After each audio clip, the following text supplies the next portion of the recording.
ఇక వార్త వివరాల్లోకి వెళ్తే అల్లూరు జిల్లా హుకుంపేట మండల బూర్జ పంచాయతీ మధ్యవలస గ్రామంలో హైడ్రో పవర్ ప్రాజెక్టు వ్యతిరేక కమిటీ ఆధ్వర్యంలో వందలాది మంది గ్రామస్తులు మంగళవారం నిరసన చేపట్టారు. మా అడవి జోలికి రావద్దు, హైడ్రో పవర్ ప్రాజెక్టు రద్దు చేయాలంటూ నినాదాలు చేశారు.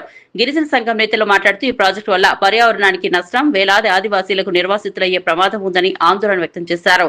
ఒప్పందాలను తక్షణమే రద్దు చేయాలని, లేకపోతే పోరాటాన్ని మరింత తీవ్రతరం చేస్తామని హెచ్చరించారు.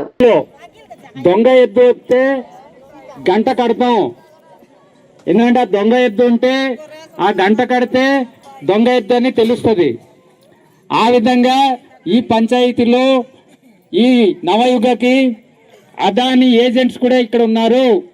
మన పంచాయతీలో వాళ్ళు ఉండడం బట్టే మనకి రాయి పాతున్నారు, సర్వే చేస్తున్నారు.